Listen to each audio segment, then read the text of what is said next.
Uma comitiva com os 29 bolsonaristas, incluindo Eduardo Bolsonaro, Carla Zambelli e Bia Kicis, que foram para a posse de Donald Trump, só passou vergonha nos Estados Unidos, como de costume.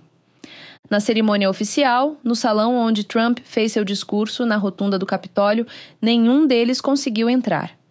Barrados, os parlamentares viajaram até Washington para assistir à posse pelo telão do hotel. Como podemos ver neste vídeo, políticos do PL de Minas Gerais, como Bruno Engler, passaram frio nas ruas de Washington para fazer campanha para Bolsonaro.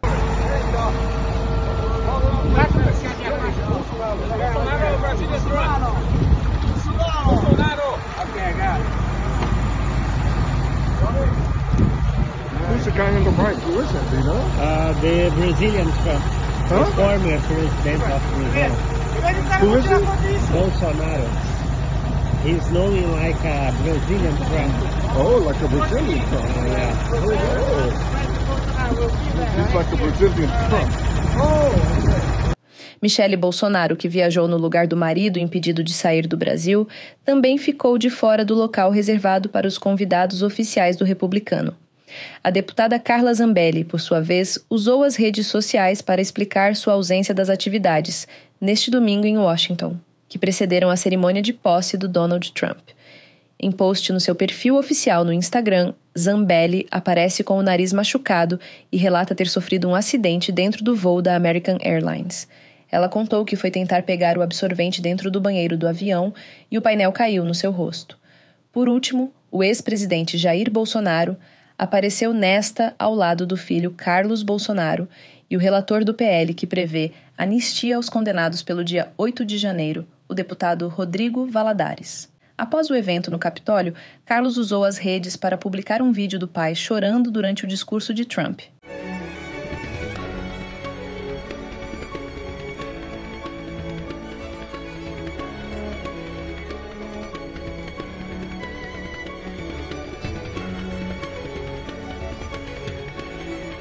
No Brasil, o governador de São Paulo, Tarcísio de Freitas, foi chamado de vira-lata por publicar um vídeo com o boné de Trump. Grande dia. Nas redes sociais, a vereadora Najara Costa descreveu como vergonhosa a atitude de Tarcísio. O governador do maior estado do Brasil, em vez de focar nas questões urgentes que afetam a população, está mais preocupado em postar vídeos para o Trump. Além do viralatismo, ele tem uma péssima gestão. Que vergonha, Tarcísio!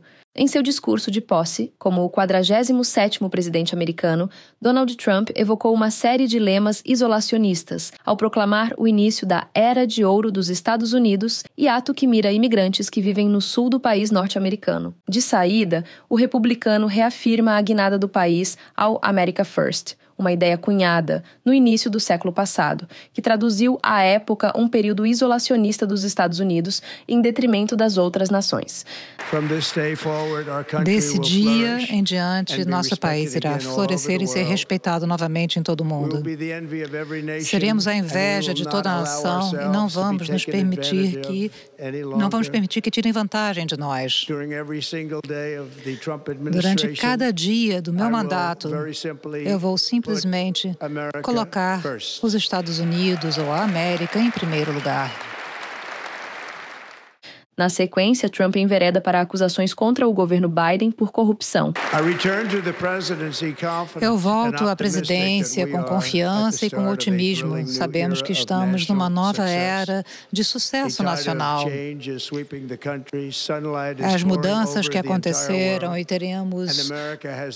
a América terá a chance de usar essa oportunidade como nunca antes.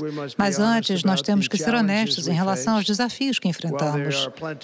Apesar de serem muitos, serão aniquilados por esse grande ímpeto que o mundo agora está testemunhando nos Estados Unidos da América. À medida que hoje nos unimos, o nosso governo está enfrentando uma crise de confiança. Por muitos anos, um estabelecimento corrupto vem extraindo riqueza e poder, enquanto os pilares da nossa sociedade vêm se desmantelando. Nós agora temos um governo que não consegue gerenciar sequer uma pequena crise doméstica e, ao mesmo tempo, está tropeçando continuamente em eventos catastróficos no mundo todo. Em seguida, o recém-eleito mira os imigrantes que hoje vivem nos Estados Unidos. Não conseguimos proteger nossos cidadãos e dão santuário e proteção para criminosos perigosos, muitos de prisões e hospícios, que ilegalmente entraram no nosso país, do mundo todo. E atendendo às expectativas, Trump anunciou uma série de atos. O primeiro deles pode ser o início da agenda de deportação em massa dos imigrantes. Hoje eu vou assinar diversas ordens executivas e com essas ações nós vamos dar início à restauração dos Estados Unidos e uma revolução do bom senso. Primeiro, eu vou declarar uma emergência nacional nas nossas fronteiras do Sul.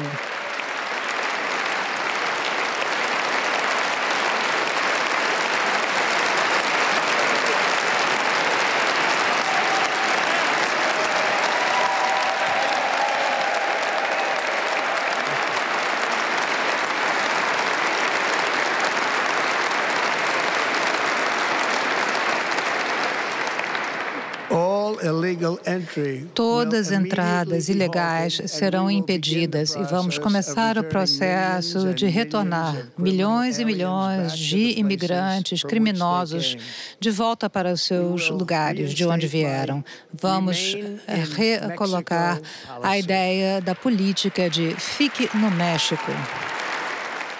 Segundo analistas, a agenda agressiva do republicano em relação aos imigrantes representa um grande risco à comunidade do Brasil no país. Cerca de 2 milhões de brasileiros vivem no país. Antes da posse, Trump prometeu deportar pelo menos 1 milhão de pessoas ao ano.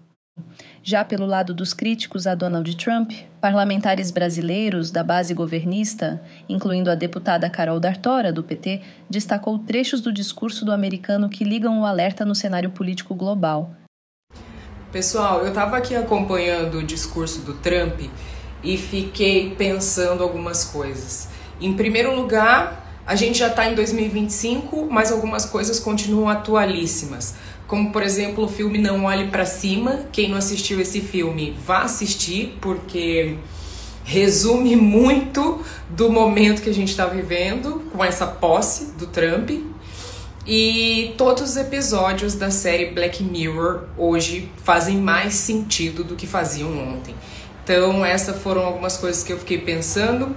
E outras, as observações que são nítidas, né? Uma exaltação exacerbada do imperialismo estadunidense, que ele conseguiu sintetizar no Make America Great Again. Então, meia hora de exaltação a isso e todos os impactos que isso traz, o que isso significa. E para além de todas as bizarrices desse discurso, o mais pesado foi ver a ofensiva machista.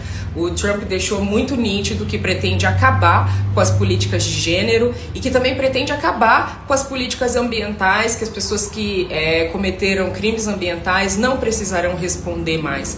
Então, o nível de atraso, o significado desse discurso, que também é um significado muito pesado, considerando o nosso país, considerando o tamanho do nosso país, o que ele significa na América Latina e a influência que os Estados Unidos têm aqui, isso para nós nos coloca num cenário bastante assustador. A gente consegue prever como é que isso vai reverberar aqui. E o assustador também dessa posse, ver ali Mark Zuckerberg, Elon Musk e Jeff Bezos apoiando esse governo. Então, para os imigrantes ficou muito nítido o que isso significa, porque nesse discurso de 30 minutos, o Trump fez questão de dizer que os imigrantes que estão nos Estados Unidos hoje são pessoas que saíram do hospício e da cadeia. Ele disse isso no discurso dele. Então a gente já sabe que ofensiva vem por aí, e eu espero que nesse momento cada latino, cada brasileiro latino que ainda não entendeu o seu lugar na geopolítica, que ainda não entendeu o seu lugar de mundo, busque entender.